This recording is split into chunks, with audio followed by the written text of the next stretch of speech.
तो हम लोग शंकराचार्य जी के तत्वबोध का अध्ययन कर रहे हैं और अभी शुरू करते हैं शांति मंत्र से। त्वमेव माता च पिता त्वमेव त्वमेव बन्धुश्च सखा त्वमेव त्वमेव विद्या द्रविणं त्वमेव त्वमेव सर्वं मम देव देव। ॐ सहना भवतु सहनौ भुनक्तु सह वीर्यं करवावहै तेजस्विनावधीतमस्तु मा विद्विषावहै। ॐ शान्ति शान्ति शान्तिः।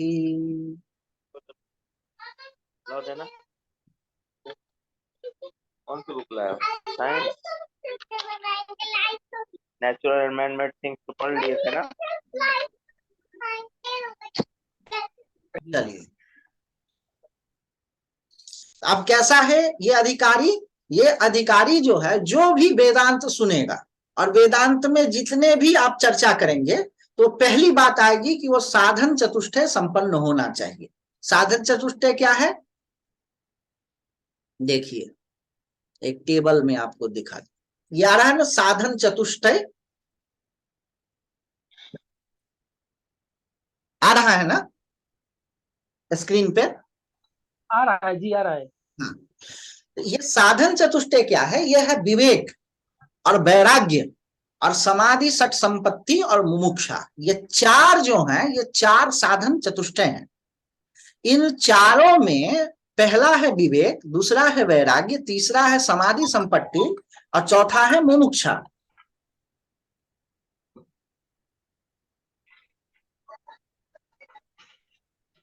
तो स्क्रीन को हिला भी सकते हैं ना?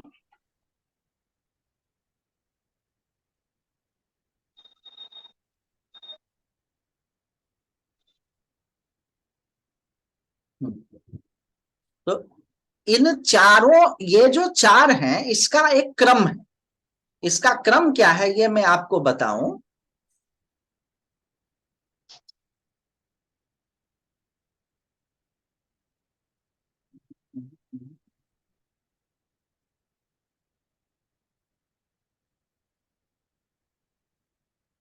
ये जो ऐसे ऐसे लिखा है ना, इसको आप एक दूसरे के क्रम में लेते चले जाइए। मैं ना भूल भाल गया हूं सब। ये कंप्यूटर चलाने का सिस्टम।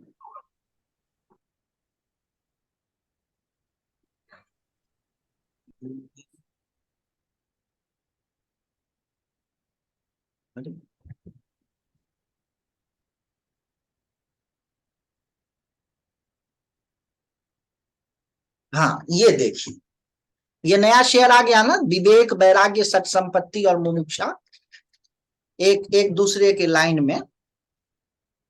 नहीं सर, अभी अभी ओपन नहीं हुआ है।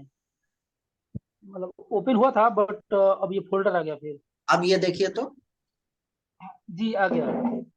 अब इसको ध्यान से समझिएगा, नहीं तो आप परेशान हो जाएंगे। क्यों परेशान होंगे? आपने किसी ऐसे महात्मा का नाम सुना है जो कांटा पर सोते हैं? बता सकते हैं? अभी अभी तो नहीं, पहले जो है कुछ ऐसा मतलब कि कहा जाता था कि सिद्धियां जिनके पास होती हैं नहीं नहीं, वो अभी भी पानी में कांटे चल। पर सोने वाले महात्मा मिलते हैं। जी जी, अच्छा। एक भिक्षुक जो है, जो भीख मांगने वाला है और भीख मांग करके जो अपनी जीवनचर्या करता है, उसका जीवन सामान्यतः साधु से बहुत ही बुरा होता है।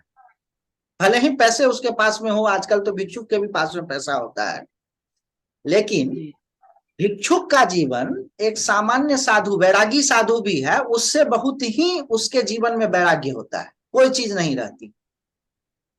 तो फिर उस साधु से उस भिक्षुक को बड़ा क्यों नहीं माना जाता है? या आप रमन महर्षि को जानते हैं, आप जानना न जानना तो अलग बात है, लेकिन समादृत हैं, रामकृष्ण परमहंस समादृत हैं, कांटा पर सोने वाले किसी महात्मा का आप नाम भी नहीं जानते हैं। क्यों? वैराग्य तो है, विवेक नहीं।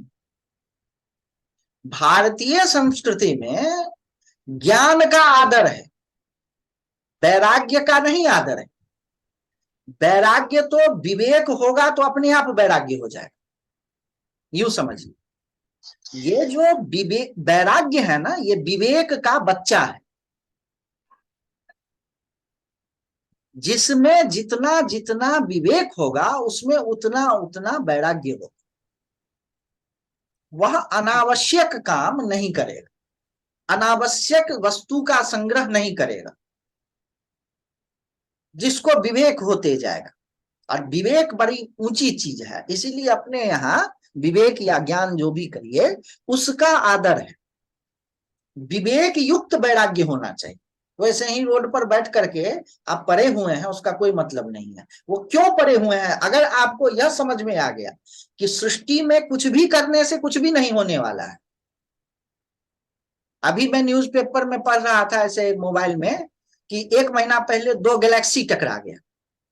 बताइए तो, गैलेक्सी टकरा गया आपस में तो कितना स्टार नष्ट हो गया होगा, उस स्टार में कितना ग्रह नष्ट हो गया होगा, उस ग्रहों में कितना जीवन नष्ट हो गया होगा, कितना सोलर सिस्टम नष्ट हो गया होगा, कुछ हम लोग को पता नहीं चला। और इस पृथ्वी पर एक छोटा मोटा जगह हम लोग ऑक्युपाई करके बैठे हैं और उसी में इतना हम लोग माथा पच्ची किए हुए हैं कि कैसे ये हो, कैसे वो हो जाए, कैसे वो हो जाए, और अंत में पता चलता है सब खत्म।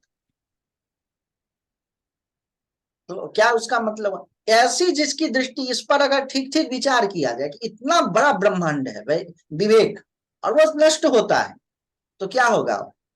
उसके जीवन में चीजों के प्रति, वस्तुओं के प्रति संग्रह कम हो जाएगा, आग्रह कम हो जाएगा। कितनी फिलोसॉफीज है, कितने दर्शन है, किसको पकड़िएगा, किसको छोड़िएगा, वो क्या हो जाएगा? फिर वैराग्य होगा। ये वैराग्य कैसे होगा? विवेक से होगा। अब आगे चलिए, सट संपत्ति क्या है?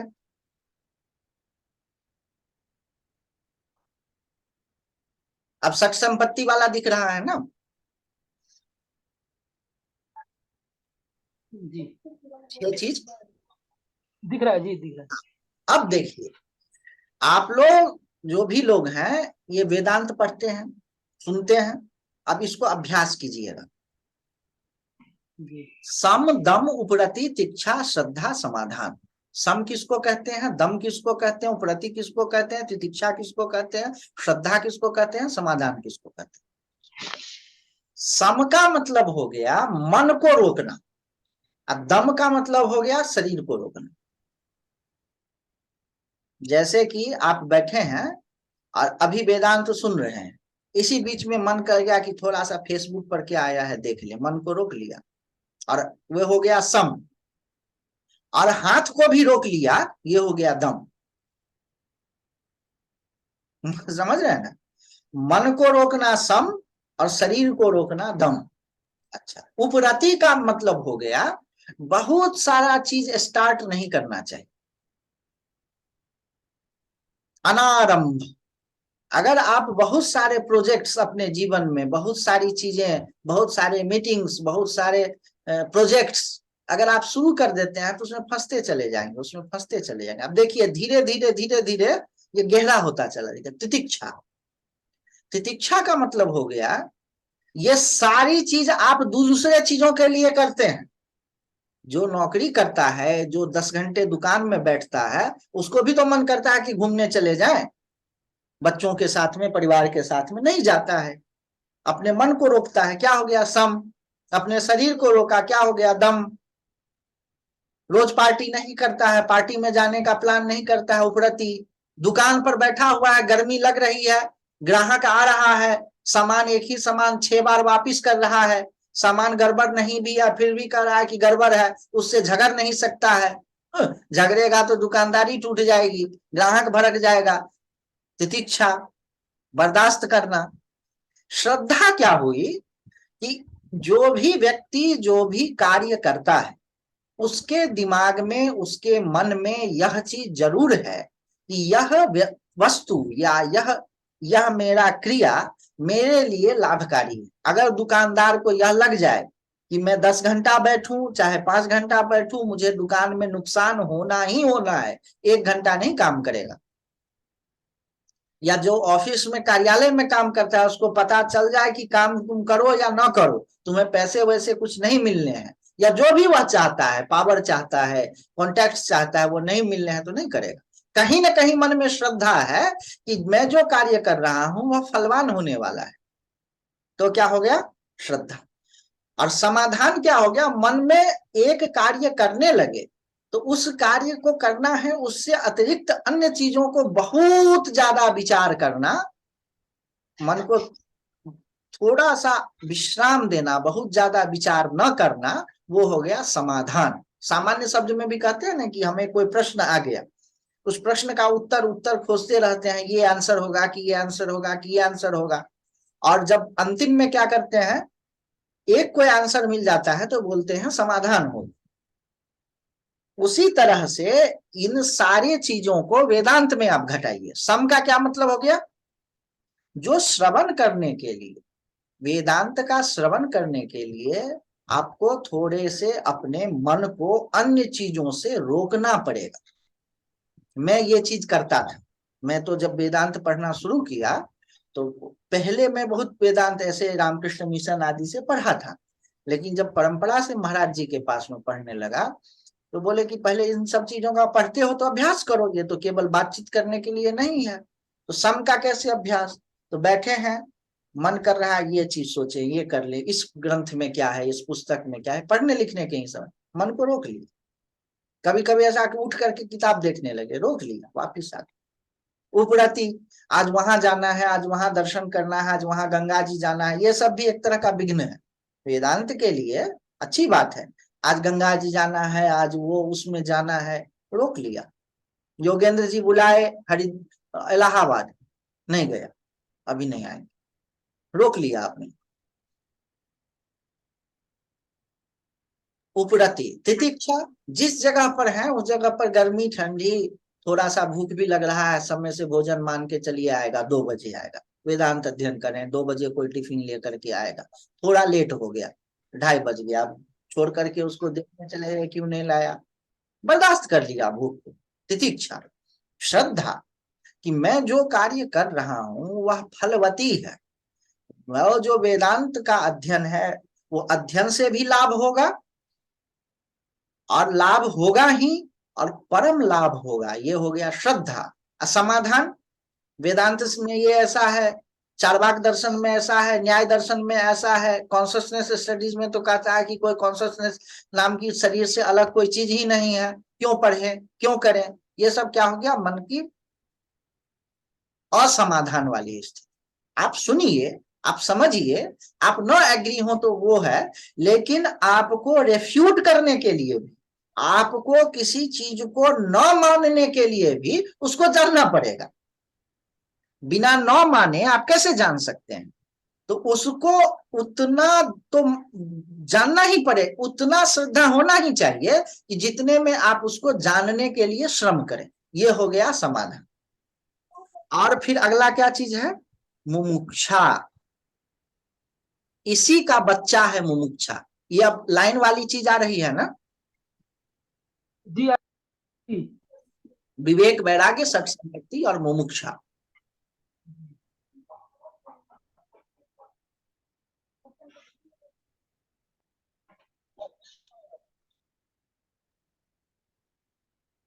अब आप बताओ कि सम जिसमें आ गया, विवेक आ गया कि पूरा ब्रह्मांड नष्ट होने वाला है, घर ही नहीं नष्ट होने वाला है, पूरा ब्रह्मांड नष्ट होने वाला है। मैं पहले सोचता था कि मैं ऐसा योगी बन जाऊंगा, एकदम हठ योग प्रदीपिका में आया कि ऐसा योगी बन जाऊंगा कि हजारों हजार वर्ष तक जीऊंगा। उसके लिए बड़ा अभ्यास भी किया, वो सब हमको विद्या मालूम है।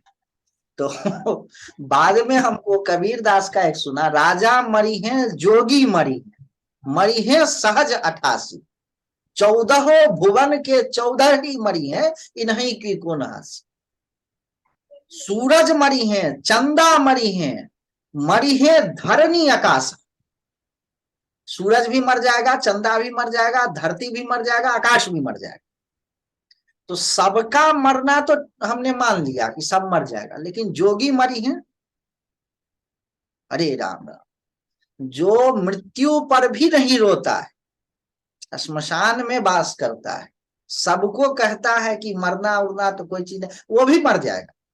मेरे जानकारी में जिन महात्माओं को मैं बहुत मानता था, वो मेरे सामने में चले गए। स्वामी दयानंद जी, स्वामी सत्यानंद जी, जो तो बड़े बड़े नाम हैं, महर्षि महेश योगी, ये सब मेरे सामने में, मेरे देखे में चले गए, जिनको मैं बड़ा मानता था। सुना मैंने कि वो गुजर गए, उनका शरीर पूरा हो गया, वो खत्म हो गया। और सैकड़ों हजारों ऐसे साधुओं को मैं जानता हूं जो चले गए। कितना करुण है। जो कहता है कि न मृत्यु न शंका न में जाति भेदा, वह कहने वाली मन और वाणी चली गई। ये क्या हो गया? पूरा ब्रह्मांड नष्ट हो रहा है। और क्या, जोगी भी नष्ट हो रहा है। बड़े बड़े संस्था जिन लोगों ने बनाए, खत्म हो गया। बड़े बड़े लोगों को जिन्होंने उपदेश दिया, खत्म हो गया। उपदेष्टा नष्ट हो गया। उसका यह मतलब नहीं कि उपदेश नहीं देना चाहिए, मतलब यह है कि आप जिस किसी भी प्रकार से सृष्टि में नित्यता खोजें, संभव नहीं है। सृष्टि अनित्य है, क्षणभंगुर है, टूटने वाली है, नष्ट होने वाली है। यह विवेक जब होगा तो क्या हो जाएगा? वैराग्य। ये वैराग्य किसी के डिक्टेशन से नहीं होगा कि ये नहीं करना चाहिए, भोग नहीं करना चाहिए, चाट नहीं खाना चाहिए, पकौड़ी नहीं खानी चाहिए, वैसा वैराग्य है तो बेवकूफी वाली वैराग्य है। जो विवेक से वैराग्य होगा कि मैं भोगों के लिए कितना भी श्रम करूं, हाथ कुछ नहीं आना, किसी न किसी दिन या तो मैं चला जाऊंगा, नहीं तो वो चला जाएगा। फिर उसका जो एक अलग तरह का मॉडरेशन होता है, भोग करेगा, वो पकौड़ी खाएगा, लेकिन वो अलग ही दिमाग हो जाता है, खोपड़ी अलग हो जाती है। तो इस विवेक से जिसको वैराग्य होगा, और उस वैराग्य के बाद सम दम उपरति इच्छा श्रद्धा समाधान, ये 6 चीज जिसको होने लगेगा, उसमें ही मुमुक्षा हो सकती है। मुमुक्षा का मतलब मैं छूट जाऊं। ये किसको होगा? जिसको क्लब और पब रोज अच्छा लगता है उसको लगेगा, जिसको रोज बढ़िया बढ़िया खाने का शौक है उसको लगेगा, वो तो उसी में मस्त है। खाना बुरी बात नहीं है, इसमें मोरल एंगल कोई नहीं है, इसमें साइकोलॉजिकल एंगल है। रोड पर अगर आपको ये पता चल जाए कि रोड पर इसलिए ड्राइव तेज नहीं करना है कि पुलिस आपको पकड़ लेगी, बैरागी इसलिए नहीं रखना है कि जमराज पकड़ के कूचेगा, ये बात नहीं है। आपकी अपनी अंडरस्टैंडिंग इतनी ग्रो कर जाएगी धीरे धीरे कि आप समझने लगेंगे कि कुछ इसमें मामला नहीं है। वो कहते हैं सहज पके सो मीठा हो। वह जो है ना, फिर धीरे धीरे धीरे धीरे एक विचित्र ही पद्धति से आपको वो होने लगेगा, चीजों के प्रति वो सब छूटने लगेगा। तो ये हो गया वैराग्य। वैराग्य से सठ संपत्ति, और सठ संपत्ति से मुमुक्षा। मुमुक्षा का क्या मतलब है? फिर लगेगा कि यार इसमें कोई मजा नहीं है, सृष्टि बोरिंग है, बार बार वही चीज, उसी चीज में रहना, पुनरपि जननम पुनरपि मरणम पुनरपि जननी जठरे शयनम। अच्छा मान के चलो जीवन में जन्म फिर से दोबारा न हो, लेकिन हम लोग कर क्या रहे हैं? रिपीटेड एक्सपीरियंसेस को बार बार बार बार बार बार बार बार कर रहे हैं। अगर थोड़ी सी आप दृष्टि डालेंगे उसमें तो लगेगा कि सारा चीज बड़ा बोरिंग है, भयंकर बोरिंग है। कब होगा? जब विवेक होगा तब। जब विवेक होगा तो वैराग्य होगा। वैराग्य डिक्टेशन से नहीं होगा, किसी आउटर एजेंसी के डर से, यमराज के डर से, या लोग क्या कहेंगे, समाज के डर वाला वैराग्य नहीं। जब विवेक ग्रो करेगा तो वैराग्य ग्रो करेगा। वैराग्य ग्रो करेगा तो फिर लगेगा कि जो नित्य चीज है उसके पीछे हम जाए, अनित्य चीज के पीछे अपना time, mind, energy, body spend करने का कोई मतलब नहीं। तब आपके दिमाग में आएगा proper utilization of your resources, your time, your strength, your body. ठीक है। और उससे फिर धीरे धीरे मुमुक्षा उत्पन्न होगी। तो ये चीजें हैं तत्वबोध। इससे इस ऐसा जो व्यक्ति है उसको क्या होगा, ऐसे व्यक्ति को क्या होगा, मुमुक्षा होगी। यही बात कह रहा है। साधन चतुष्टय संपन्न अधिकारी नाम मोक्ष साधन अंग भूतम तत्व विवेक प्रकारम बक्ष्यामः। जो साधन चतुष्टय से संपन्न है उस अधिकारी को मोक्ष साधन का अंगभूत तत्व विवेक का प्रकार बताएंगे। अब देखिए ये पुस्तक जो है ना, एक चीज को बोलेगी फिर उसको डिफाइन करेगी, एक चीज को बोलेगी फिर उसको डिफाइन करेगी। देखिए अब पूछ रहा है साधन चतुष्टयम किम, ये साधन चतुष्टय क्या है। ये वेदांत आप जितना पढ़ेंगे, जो भी ग्रंथ पढ़ेंगे उस सब में आएगा साधन चतुष्टय साधन चतुष्टय साधन चतुष्टय। क्योंकि शंकराचार्य जी ने ब्रह्मसूत्र के ही भाष्य में साधन चतुष्टय को डाला है। क्या क्या है, पहला है नित्य वस्तु विवेक, आपको बता ही दिया है। नित्य और अनित्य, कौन चीज नित्य है और कौन चीज अनित्य है, इसका विवेक। उस विवेक हो जाएगा तब क्या हो जाएगा, यह अमूत्रार्थ फल भोग विराग। बड़ा जबरदस्त लाइन है। ई का मतलब होता है यहाँ, अमूत्र का मतलब अमूत्र है, ई और अमूत्र के बीच में संधि है, मूत्र मत पढ़ लेना। ई अमूत्र, अमूत्र का मतलब होता है ऊपर, स्वर्ग, जन्नत, हेवन। हेवन भी जाएगा तो नष्ट होगा किसी दिन न किसी दिन हेवन। कोई भी चीज जो जिसका जन्म हुआ वो खत्म होना है। यह अमूत्र अर्थ फल भोग विराग। यहां पर इस धरती पर, और कोई कोई कहता है कि इंद्र बने, आजकल तो अब कोई कहता भी नहीं है, सब यहीं के चक्कर में पड़े हुए हैं। 2 BHK इंद्र बनेगा, अप्सराएं मिलेगी, हूर मिलेगी, जन्नत मिलेगा, शराब के नदियां मिलेंगी, और जो सब भी चीज है, सोमरस मिलेगा, अमृत मिलेगा, अप्सराएं मिलेंगी। तो ये जितने भी भोग हैं, कौन सा भोग, जो भोग पृथ्वी पर मिलती है और जो भोग की कल्पना या प्रतिज्ञा शास्त्रों ने किया है या अन्य अन्य लोगों ने सब किया है, उस दोनों भोग के फल के भोग से वैराग्य हो जाए। इसको क्या कहते हैं, यह अमूत्रार्थ फल भोग विराग। ये जो दृष्टि है ये किसी की नहीं गई है। भारतीय दर्शन को छोड़ करके अमूत्रार्थ फल भोग विराग ऐसा किसी ने नहीं कहा है। ये वेदांत का ही उद्घोष है कि भाई आपको यहां से भी वैराग्य हो जाए और जो स्वर्ग से जन्नत से भी आपको वैराग्य हो जाए, तब क्या होगा, तब आप वेदांत सुनने के अधिकारी होंगे। साधन चतुष्टय संपन्न अधिकारी नाम, यहां से भी फल भोग विराग हो जाए और आपके दिमाग में जो ये स्वर्ग और जन्नत की चाहत है इससे भी वैराग्य हो जाए, तब आप वेदांत सुनने के अधिकारी होंगे। समाधि सटक संपत्ति भी आपको बता दिया, सम दम उपरति तितिक्षा श्रद्धा समाधान, ये 6 हैं। इसीलिए इसको कहते हैं सम आदि सटक।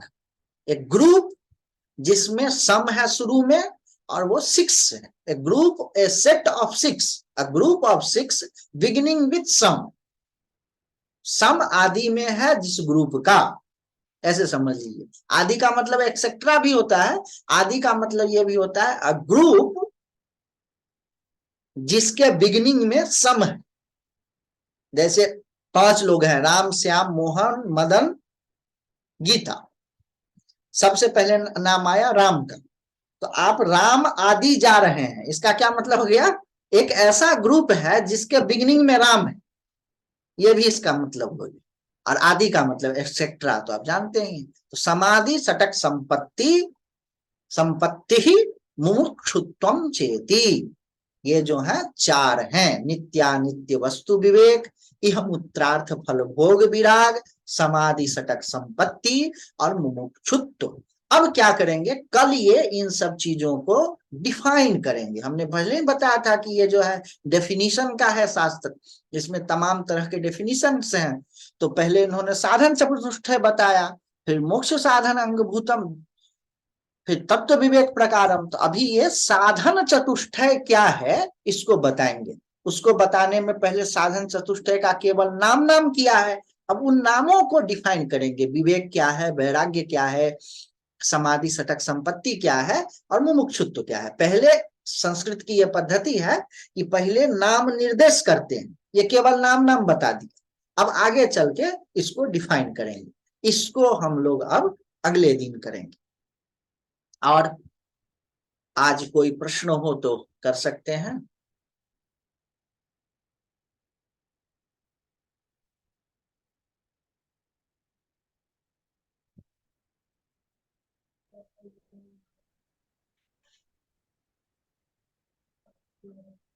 कोई प्रश्न है आज?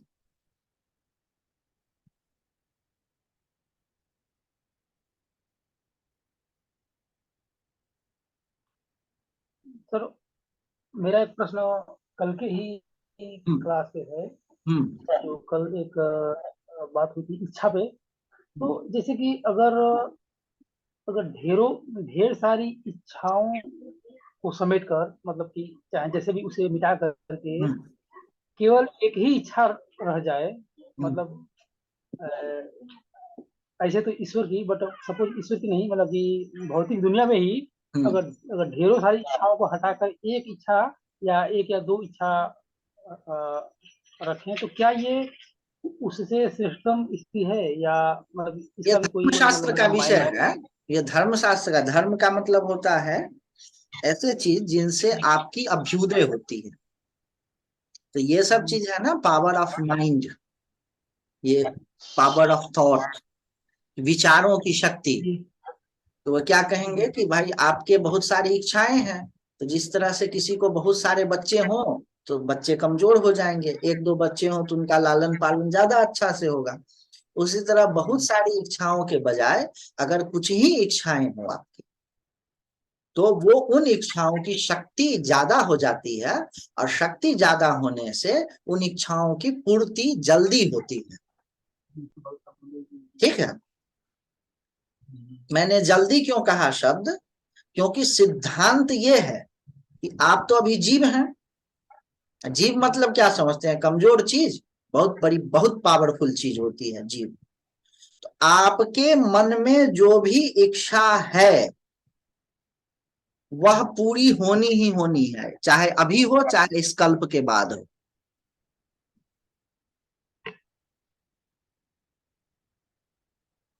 वो इच्छा कमजोर है तो इस कल्प के बाद होगा, अगले कल्प में होगा, जब सारी सृष्टि खत्म होकर के फिर से उत्पन्न होगी तब होगा।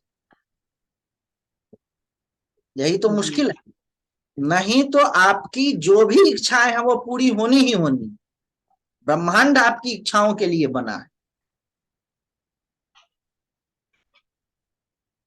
ब्रह्मांड आपके इच्छाओं की पूर्ति के लिए बना है। आप समझ रहे हैं ना? जी जी जी। यही मतलब कि मुश्किल है। मुश्किल ये नहीं है कि इच्छाएं पूर्ति नहीं होती है, मुश्किल ये है कि बन जाती इच्छाएं है। पूर्ति होगी ही, उसके लिए आपको बने रहना पड़ेगा, आपको होना पड़ेगा। आपका होनापन खत्म नहीं होगा। इसीलिए जी जी इच्छाओं से बचना चाहिए। यह नहीं कि इच्छाएं पूरी नहीं होगी तो कष्ट होगा, ये बात नहीं है। आगे चल के इस बात को समझेंगे कि इच्छाएं पूरी हो तो कष्ट नहीं होगा, सो बात में हो तो आज न कल पूरी होना ही होना है। मुश्किल इस बात की है कि आप चाहें न मतलब कि आपको उतने समय तक बने रहना पड़े, और ये बना रहना जो है बोरिंग। जी जी। आप जो प्रश्न कर रहे हैं मैं समझ गया कि इच्छाएं कम हो जाए तो इच्छाओं की सर पूर्ति जल्दी हो जाएगी। हाँ ये बात तो सही है, बहुत शक्ति हो जाती है फिर इच्छाओं में, तुरंत से तुरंत हो जाए। सर जी। ज्यादा ज्यादा इच्छाएं होना या इच्छाएं ही अगर बाधा या व्यवधान है, तो जो हम लोग ये चीजें वेदांत पढ़ रहे हैं, हम्म। क्या उन समस्त बाधाओं या विघ्नों को काटने में ये मदद करेगा हमारी? बहुत या मदद करेगा। वेदांत पढ़ने से पुण्य भी होता है। जब जीव कुछ ऐसा करने लगता है जिससे वह सृष्टि से बाहर निकलने की करने लगता है, ये तो सृष्टि से बाहर निकलने की विद्या है ना। तो जब इसकी ओर जाते हैं तो पता नहीं कैसे सारी परिस्थितियां आपके अनुकूल होने लगती। इच्छाएं कम होने लगती है, ये भी एक कारण हो सकता है। आप इच्छाओं को बहुत ज्यादा सोचिए मत, इच्छाएं बाय प्रोडक्ट हैं, इच्छाएं आपके संस्कार के बाय प्रोडक्ट हैं और संस्कार आपके कर्म के बाय प्रोडक्ट हैं। तो आप डायरेक्ट इच्छाओं को खत्म नहीं कर सकते हैं, संभव ही नहीं। वह तो ज्ञान जब होगा तब इच्छाएं खत्म होगी, अन्यथा नहीं होगी। मेन प्रोडक्ट क्या है सर? मेन प्रोडक्ट अविद्या है, बेवकूफी। अविद्या के कारण कामनाएं होती है, कामनाओं के कारण कर्म होता है, कर्म होने के कारण संस्कार होता है, संस्कार होने के कारण इच्छा होती है। जो सबसे आखिरी पायदान पर है, जीवन का सारी शक्ति, सारा पावर उसी की पूर्ति में लग जा रहा है हम लोगों का। जी जी जी, देखिए ना, आप खुद ही समझिए ना, इच्छाएं आपको किस चीज की, अभी किस चीज की हो रही है? एक कोई चीज, मैंगो जूस पीने की। हाँ हाँ, कुछ भी मान लेते हैं। ठीक है, अभी आजकल मैंगो जूस वो जो बना करके बेचते हैं। आप कहाँ से हैं? यूपी से ही हैं, गोरखपुर से। गोरखपुर, तो उधर तो मिलता है वो मैंगो का जो शेक बना बहुत के बेचते हैं। बहुत बहुत मिलता है ठीक, सर। अब तो सर तभी, ऐसा ग्लोबलाइजेशन होता हो गया है कि हाँ। देश के हर हिस्से में हर चीज मिल अब रही है। देखिए, उसकी जो इच्छा हुई, क्यों हुई? कभी मैंगो जूस पिया है, उसका संस्कार है। जी याद है ना, यादाश्त है ना, उसका टेस्ट याद है ना, मुंह में वो जी ठंडा और मीठा और वो आम का खट्टापन है ना, संस्कार। जी वो जी जी संस्कार कैसे आया? कर्म से। पीने का काम कभी किया था, इसीलिए आया। जी देख रहे हैं? तो कर्म, संस्कार, उससे कामना, जी कामना से फिर क्या होगी? फिर पिएंगे, कर्म होगा।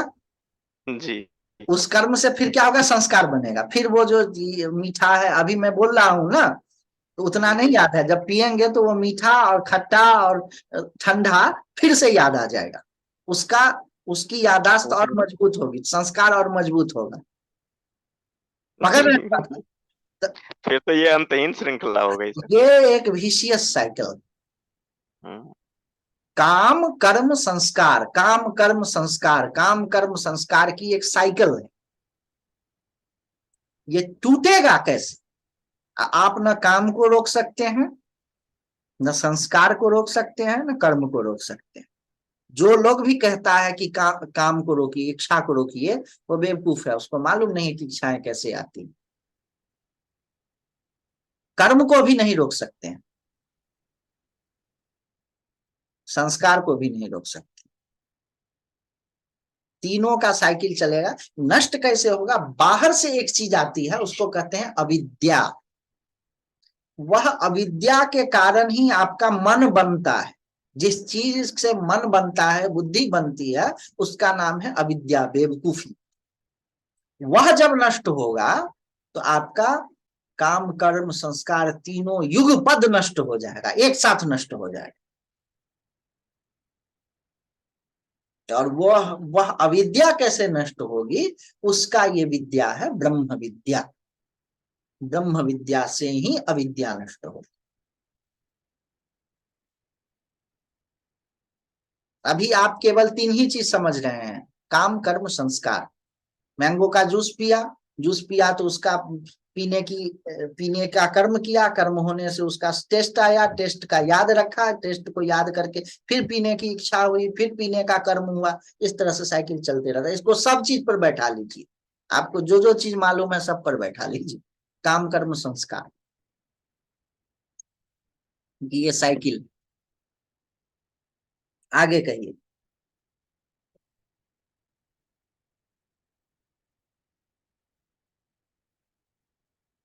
तो आज यहीं पर रोका जाए फिर। जी ठीक है जी।